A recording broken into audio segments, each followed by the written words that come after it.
Shalom, salam sejahtera kepada setiap saudara pencinta setia program Bible Study Online CK7, di mana setiap hari kita itu ditolong dalam membaca dan memahami Alkitab kita, pasal demi pasal, setiap harinya. Sehingga dengan kita memahami itu kita bisa bertumbuh dalam mengenal Allah serta mengenal kehendak ilahinya di dalam hidup kita. Hari ini kita akan belajar dari Mazmur 72. Sebuah doa pengharapan akan seorang raja yang adil. Kita bersyukur kepada Allah Bapa bahwa Ia dengan setia menyediakan kepada kita para pemimpin. Dari mulai pemimpin negara kita, juga pemimpin di kota, pemimpin di dalam komunitas kita atau termasuk di dalam gereja. Dan kita diajar oleh firman ini bagaimana kita bersikap dan berdoa kepada para pemimpin kita. Salah satu perintah yang diberikan kepada gereja adalah naikkanlah doa kepada para raja-raja.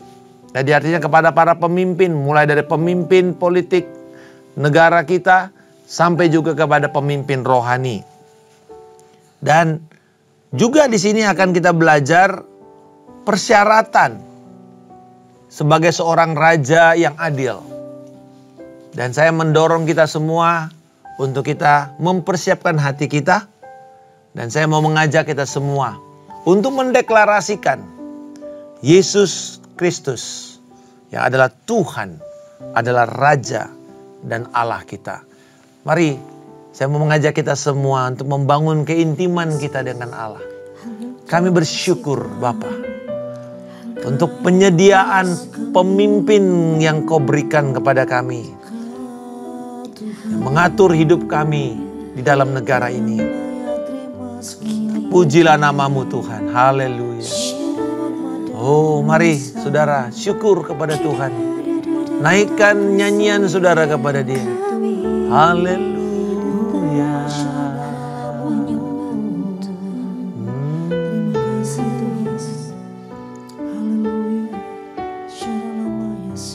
Praise you Lord God. Yesus Tuhan dan Allah kami, Engkau layak menerima pujian,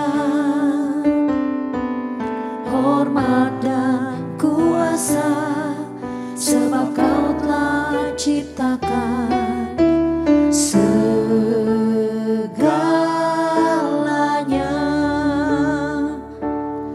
Oleh karena kehendak-Mu,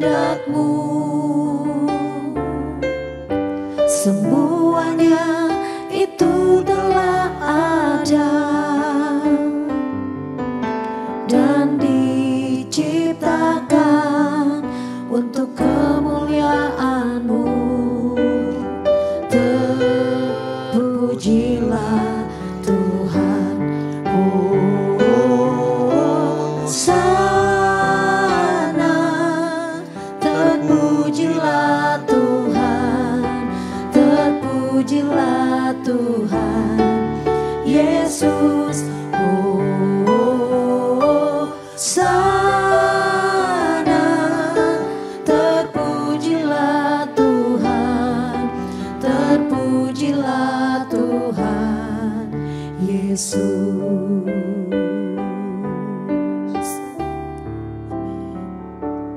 Yesus Tuhan dan Allah kami,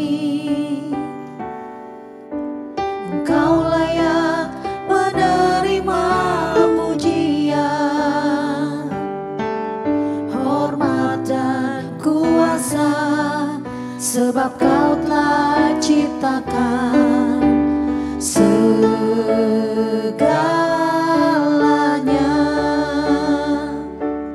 Oleh karena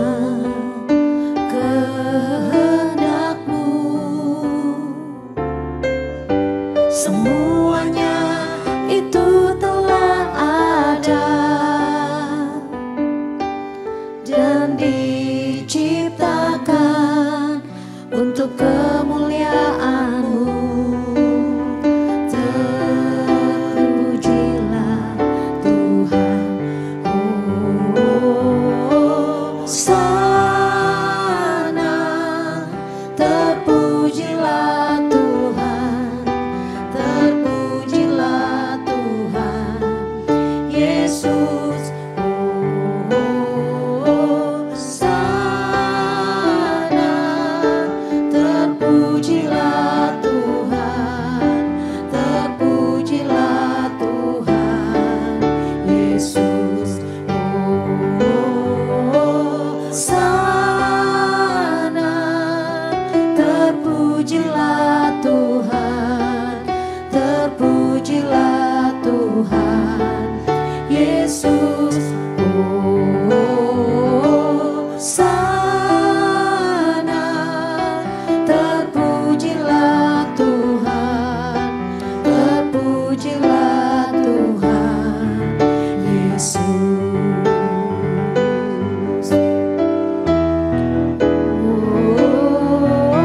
Hosana, terpujilah Tuhan, terpujilah Tuhan Yesus. Hosana,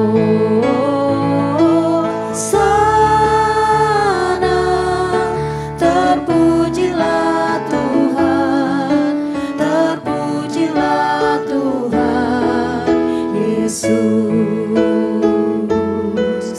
Terpujilah Tuhan Yesus. Terpujilah Tuhan Yesus. Terpujilah namamu Tuhan. Yesus Tuhan, kami sembah Yesus Tuhan. Kami agungkan, kami tinggikan Yesus Tuhan.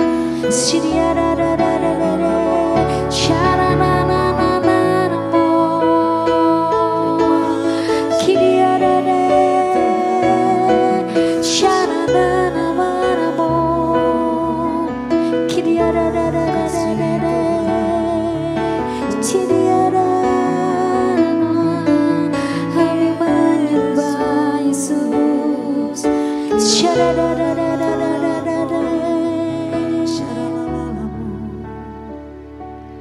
Ya Tuhan, Tuhan kami, betapa mulianya namamu, Tuhan kami, dimuliakan atas seluruh bumi. Ya Tuhan, Tuhan kami, betapa mulianya namamu, Tuhan kami, dimuliakan atas seluruh bumi. Ya Tuhan, Tuhan kami, betapa mulianya namamu, Tuhan kami, dimuliakan atas seluruh bumi. Dimuliakan, dimuliakan, dimuliakan atas seluruh bumi. Haleluya, terpujilah Engkau, Raja yang datang dalam nama Tuhan. Kami bersyukur, Yesus, Engkau memerintah di dalam kerajaan-Mu, bukan hanya di bumi, tapi sampai seluruh kekekalan sepanjang masa.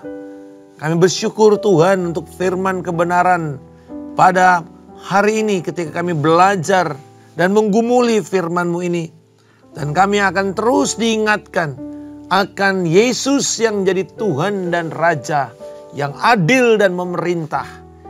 Kami bersyukur hari ini kebenaran itu akan Engkau nyatakan dalam nama Yesus. Amin.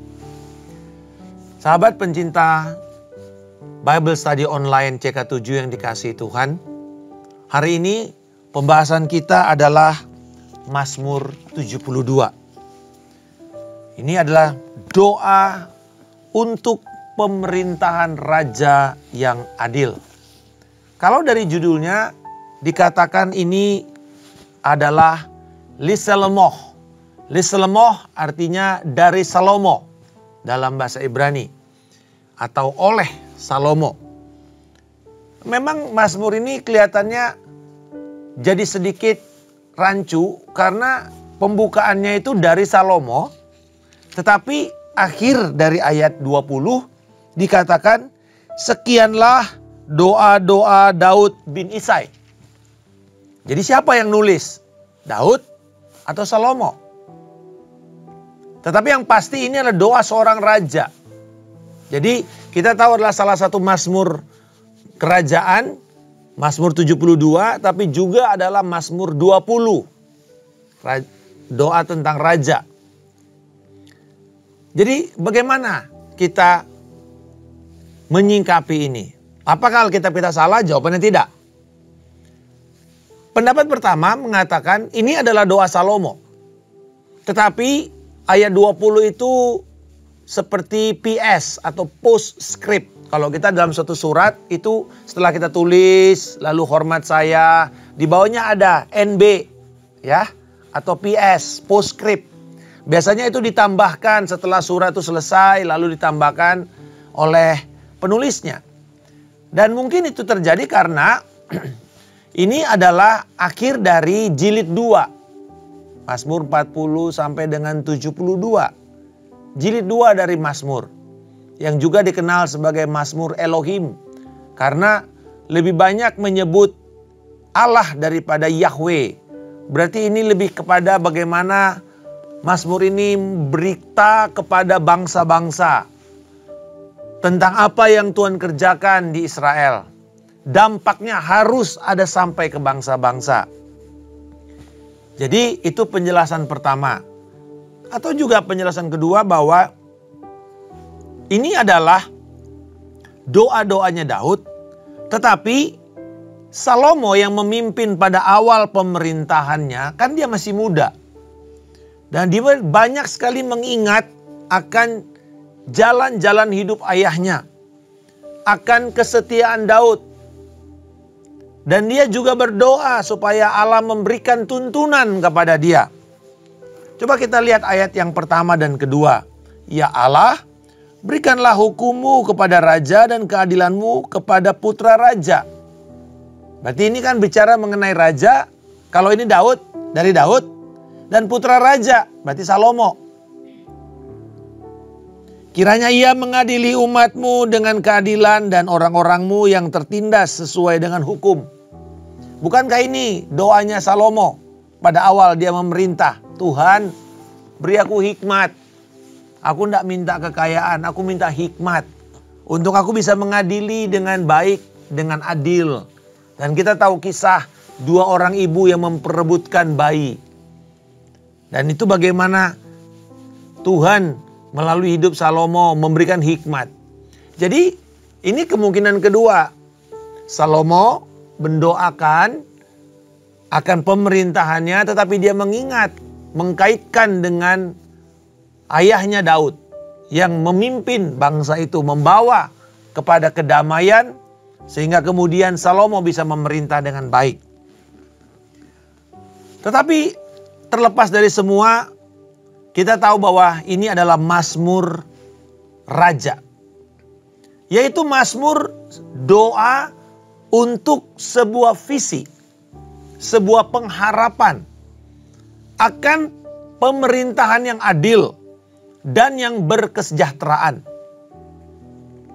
Dan di sini menarik, kalau ini seorang raja yang menulis, harusnya dia menulis dengan kata ganti orang pertama ya.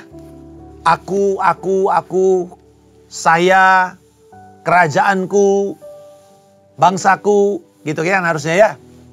Tetapi di sini si raja ini memakai orang ketiga.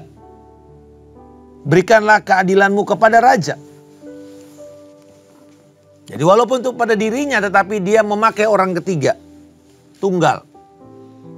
Dan sebenarnya ini adalah doa yang diperuntukkan kepada dia, tetapi dia memakai orang ketiga tunggal. Mari kita lihat strukturnya. Mazmur ini dapat kita bagi kepada 3 bagian. Yang pertama, ayat 1 sampai 7.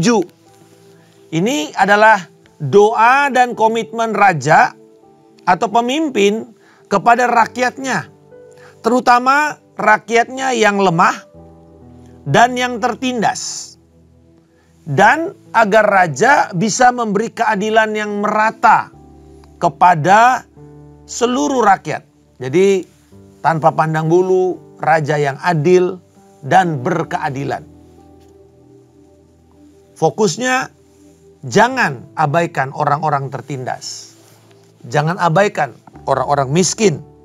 Jangan abaikan anak-anak. Ini semua orang-orang lemah. Anak-anak, rakyat miskin, tertindas. Ini semua adalah orang-orang lemah yang digambarkan.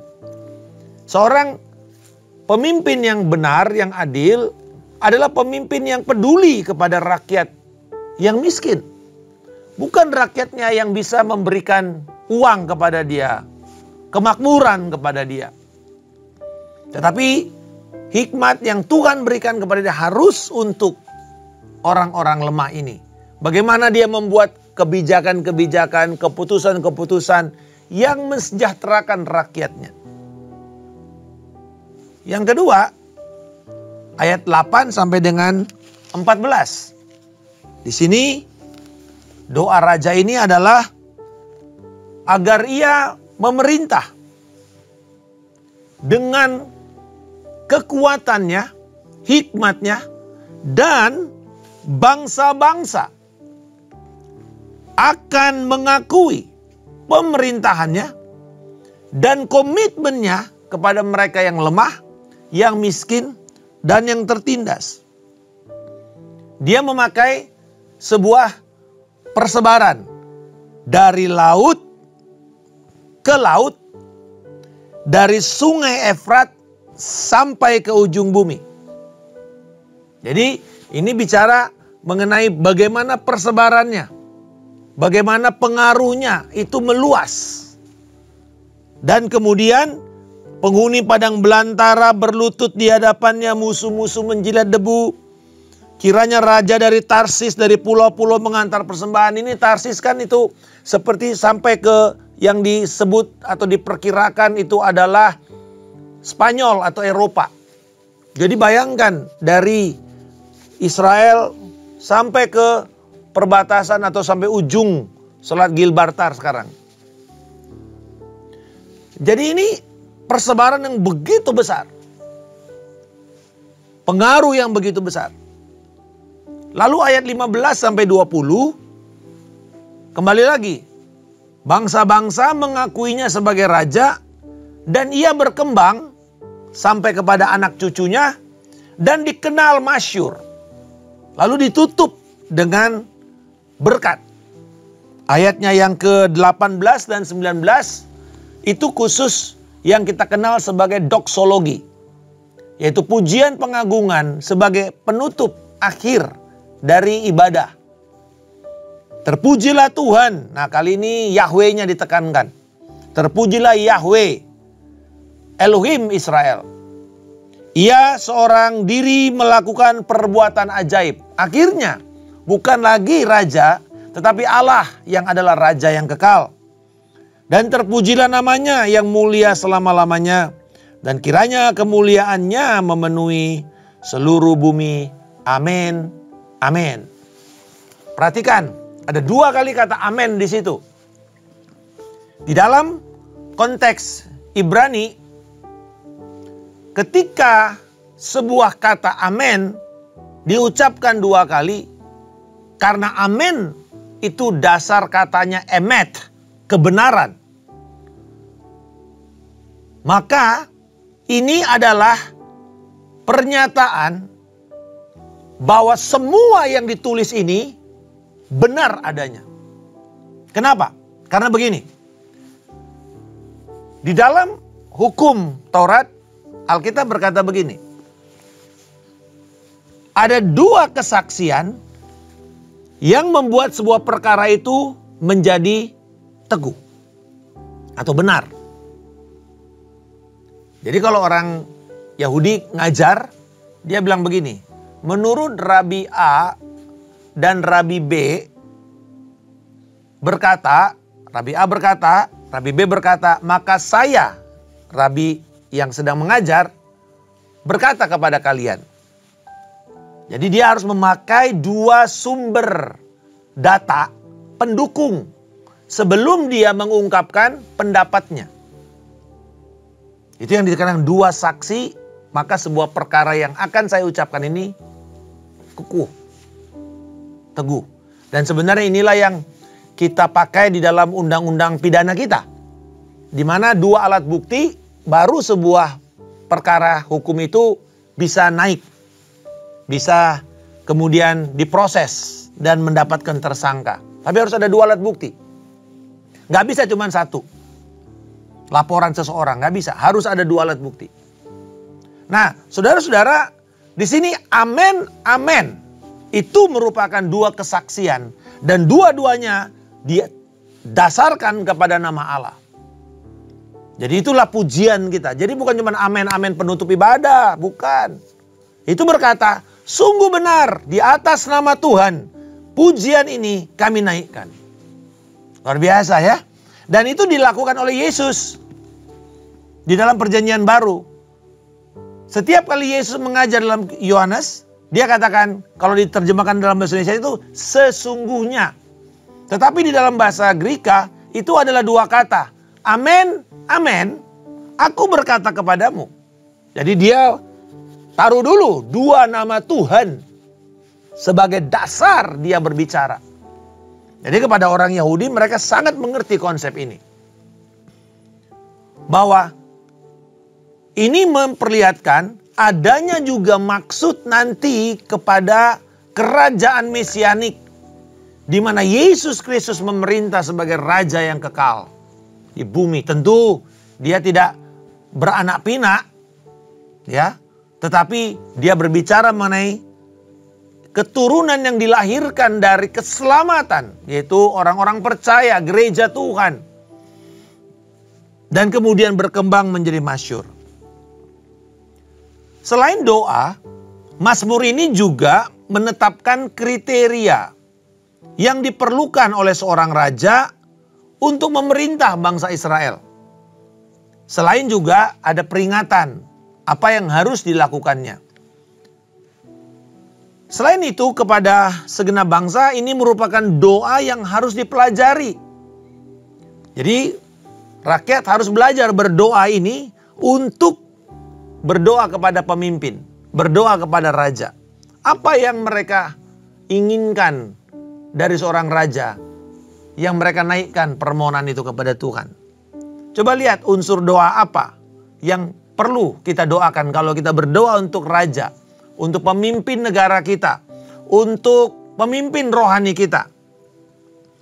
Pertama, bahwa raja itu mendapatkan berkat sorgawi. Artinya Tuhan memberkati dia dengan hikmat, Tuhan memberkati dia dengan pengetahuan, Tuhan memberkati dia juga dengan berkat-berkat ilahi. Tuhan memberkati dia. Itu yang pertama, sumbernya adalah Tuhan. Lalu kemudian kita berdoa agar raja diberkati dengan umur panjang. Karena kalau rajanya cepat-cepat meninggal kan susah. Proses nanti pergantian lagi akan terjadi yang namanya sebuah kekacauan.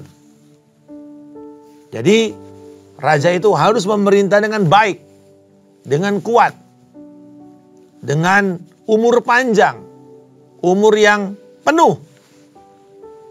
Minimal dia menyelesaikan masa pemerintahannya itu dengan baik dan sehat.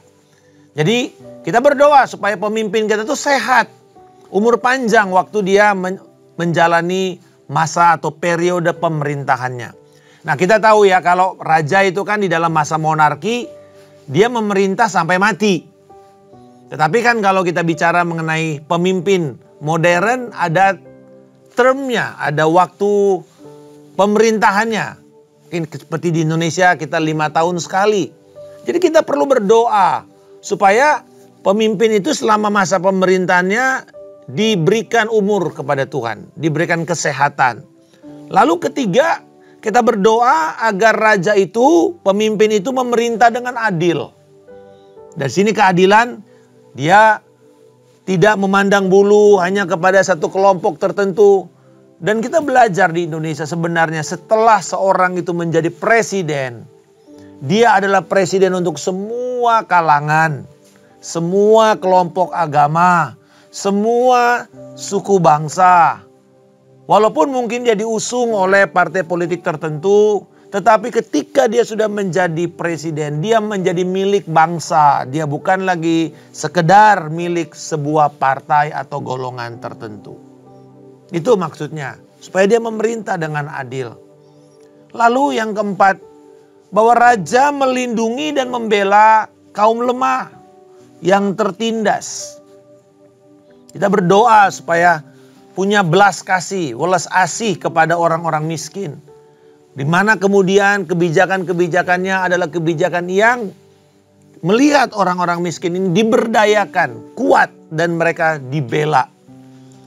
Lalu kita berdoa agar raja itu memiliki pengaruh, kekuasaan yang semakin luas ketika dia berbicara di forum internasional. Dia akan dihormati, dia akan dihargai, orang akan sungguh melihat kewibawaannya, gitu. Jadi Raja Israel pada waktu itu betul dihormati oleh bangsa-bangsa dari suku dan dari kelompok-kelompok dari kerajaan-kerajaan besar datang menyembah. Ya. Lalu kemudian raja diberkati dengan keturunan yang banyak dan kuat, perkasa. Dikatakan seperti pohon-pohon di Libanon. Kita tahu pohon-pohon di Libanon itu didominir oleh pohon aras yang menjadi dasar untuk bangunan-bangunan istana, bangunan bait suci, kapal-kapal ya seperti kayu besi begitu. Jadi kiranya keturunan mereka adalah keturunan yang kuat, yang mekar, bulir-bulirnya mekar, tumbuh, ya, dan bahkan penduduknya juga berkembang bagaikan rumput di bumi. Artinya ada kemajuan dari rakyatnya. Itu doa yang kita perlu sampaikan kalau kita berdoa kepada raja. Dan itulah kriteria sebenarnya kalau kita sedang memilih seorang pemimpin yang baik untuk memimpin bangsa kita ke depan. Nah, dalam ayat 7 dan 8 di sini kita melihat doa dan gambaran pemerintahan Salomo sebenarnya. Yang juga sebuah pemerintahan yang sejahtera, pemerintahan yang makmur. Lalu ayat 10 dan 11, pemerintahan Salomo juga adalah pemerintahan yang meluas sampai sungai Efrat, yaitu daerah Persia, Iran, Irak sekarang. Dan bangsa Mesir akan membawa persembahan kepada Salomo. Bahkan emas dari Sheba, yaitu dari Ethiopia. Kita tahu bahwa Ratu Sheba itu datang melihat hikmat yang ada pada Salomo. Dan memang Sheba itu adalah sumber mineral dan sumber emas yang terbaik pada masa itu. Kita melihat di sini dalam ayat 15 dan 17 bahwa sumber pemasukan dalam kerajaan itu juga berlimpah, makmur, dan bertahan. Apa yang kita bisa dapat dari pesan Mazmur 72 ini dengan jelas? Yang pertama, Allah adalah sumber pemerintahan yang benar. Dan para raja membiarkan diri mereka untuk diberdayakan oleh Tuhan. Dipakai oleh Tuhan. Menjadi alat Tuhan. agen kerajaan Allah. Agar memerintah. Sehingga mereka yang tidak berdaya, yang miskin, yang lemah, yang tertindas dapat dilindungi. Lalu para penindas, orang-orang yang menghancurkan, yang merusak itu bisa dihancurkan atau dihukum. Dan akhirnya tujuannya semua negeri mengalami shalom. Kita tahu shalom bukan sekedar kemakmuran atau damai, tetapi ada dua di sini, shalom dan sadakah. Sadakah dari kata sadek yaitu kebenaran. Berarti di sini shalom bukan sekedar makmur, sadakah itu kebenaran. Berarti di sini Tuhan mau mengatakan tujuan utama ketika diperintah oleh seorang raja yang benar dan adil dari Tuhan adalah bangsa itu mengalami kepenuhan, holistic blessing, berkat yang penuh, utuh, lengkap, wholeness, holistic. Kata shalom itu melibatkan berkat rohani dan berkat materi. Digabung. Itu shalom. Jadi bukan cuma damai, nggak ada perang, tapi utuh, makmur, sejahtera. Kalau kita di Indonesia, sila kelima itu menjadi dorongan kita untuk melihat Indonesia shalom. Indonesia yang adil, makmur, sejahtera. Jadi dalam konteks ini dimaksudkan bahwa ketika raja yang adil memerintah, akan terjadi pemulihan, akan terjadi keutuhan, akan terjadi keseimbangan relasional. Satu kelompok dengan kelompok lain tidak bermusuhan, tidak terpecah belah, tapi bersatu. Dan inilah yang dimaksud oleh Allah pada waktu Dia menciptakan bumi pada awalnya. Lalu yang menarik, saya katakan ayat 18-19 adalah doa penutup pujian, doksologi kepada Yahweh sebagai doa berkat. Dan ini juga menandai jilid 2 dari Mazmur ini selesai. Sebagai penutup, apa tindakan kita untuk kita sebagai orang percaya lakukan? Sebagai gereja dipanggil untuk berdoa kepada para pemimpin negara kita. Apa yang diajarkan Mazmur 72 ketika kita diminta berdoa kepada para pemimpin kita dalam ibadah-ibadah kita? Pertama, kita berdoa bagi kesejahteraan para pemimpin kita. Mereka diberi kesehatan, diberikan hikmat, diberikan kemampuan, diberdayakan oleh Tuhan untuk mampu mengambil keputusan yang benar dan adil, berkesejahteraan. Yang kedua, kita dipanggil untuk berdoa agar Tuhan mencurahkan mereka kebijaksanaan. Sehingga mereka mampu untuk melihat semua sendi masyarakat dan mengupayakan keadilan. Dan pada akhirnya keadilan Tuhan dan kebenaran tidak diukur dari sekedar kemajuan fisik. Tetapi lebih dari itu, keadilan diukur dari karakter Tuhan sendiri. Yaitu tadi, shalom dan sadakah. Keutuhan dari Allah dan kebenaran yang memerintah. Alkitab mengatakan, dosa adalah noda atau aib bagi sebuah bangsa. Tapi kebenaran akan meninggikan derajat sebuah bangsa. Kalau kita akan terus hidup dalam kebenaran dari setiap level, setiap tingkatan pemerintahan, maka kita percaya bahkan bangsa kita ini akan diangkat Tuhan menjadi bangsa yang kenamaan karena meninggikan kebenaran Tuhan itu sendiri. Kalau kita melihat bahwa para pemimpin yang kita doakan haruslah pemimpin yang sanggup untuk menyelesaikan segala sesuatu dengan benar. Menyelesaikan periode pemerintahan yang dipercayakan dengan benar. Sehingga apa yang kita bisa lihat di sini nantinya dari laut ke laut, dari sungai ke sungai, sampai ke ujung bumi, berkat itu akan mengalir. Biarlah kiranya ini menjadi doa kita, dan ini akan tergenapi pada waktu Yesus Kristus memerintah.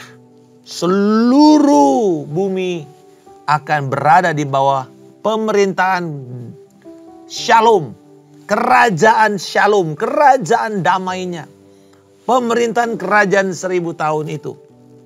Bahkan juga sampai nanti kepada pemerintahan kekal.